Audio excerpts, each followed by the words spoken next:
Hi అండి, welcome to my channel. ఈరోజు నేను ఎగ్జిబిషన్లో తయారు చేస్తారు కదా పొటాటో స్ప్రింగ్ రోల్స్, అలాంటివి నేను ఇంటికాడ ట్రై చేస్తున్నానండి. మా అబ్బాయి అడిగాడని ఇప్పుడు నేను ఒక 5 బంగాళదుంపలు తీసుకున్నాను. నాకు వాళ్ళలాగా కట్ చేయాలంటే నాకు కత్తిపీట సాయంతో నేను ఇలాగ కట్ చేశానండి రౌండ్గా.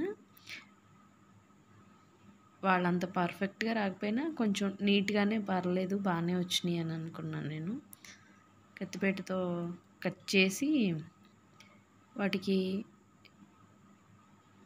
పుల్లలు తీసుకున్నానండి. పుల్లలు అంటే స్టిక్స్ లాంటివి, సన్నగా పొడుగ్గా స్టిక్స్ లాంటివి ఉంటే వాటిని ఇచ్చాను. అదిగోండి రౌండ్గా సర్కిల్ లాగా కట్ చేశాను. కొంచెం అంత సన్నగా రాకపోయినా ఒక మాదిరిగా పర్లేదు, బాగానే వచ్చినాయి. పైనది ముచ్చుకులాగా ఉన్నది తీసేసాను. ఇప్పుడు స్ప్రింగ్లా వచ్చింది చూడండి. అదిగోండి ఫ్రెండ్స్, చూసారు కదా. దాంట్లోకి నేను మైదా పిండి అలాగే కొంచెం వరిపిండి తీసుకున్నాను. కార్న్ఫ్లోర్ నా దగ్గర లేదు, వరిపిండిను మైదా పిండి తీసుకున్నాను. దాంట్లో కొంచెం అల్లం వెల్లుల్లిపాయ పేస్ట్ వేస్తున్నాను.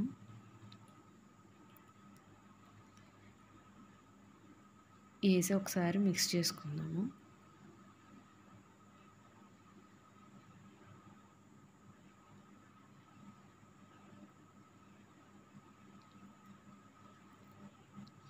బాగా కలుపుకుందామండి.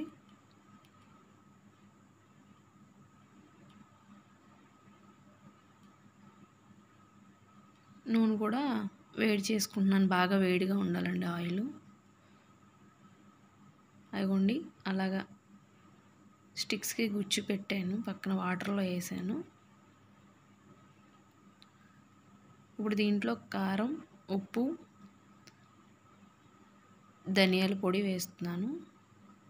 వేసి వాటర్ పెట్టి మిక్స్ చేసుకుంటున్నానండి. మన బజ్జీల పిండి ఎలాగ కలుపుకుంటామో అలాగ కలుపుకోవాలండి.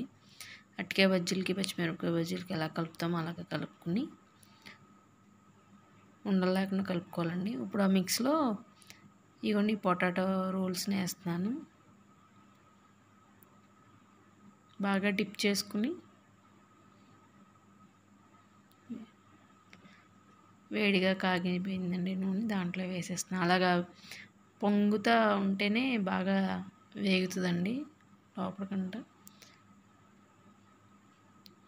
ఇప్పుడు ఒకసారి తిప్పుకుందాము. ఇప్పుడు ఒకసారి కలుపుకుందామండి.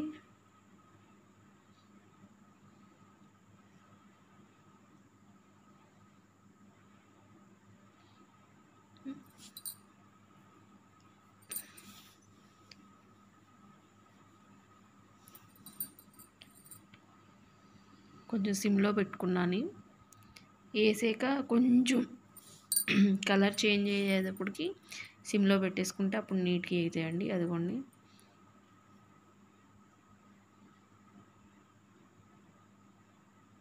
చక్కగా ఎర్రగా గోల్డెన్ కలర్లో వేగినాయండి. బాగా చాలా క్రిస్పీగా కూడా వేగినాయి. దీని మీద నేను కొంచెం లైట్గా కారం అది చల్లుతున్నాను. ఓకే ఫ్రెండ్స్, మీకు కూడా నచ్చితే మీరు ట్రై చేయండి. తెలుసు కదా, like and share and subscribe to my channel.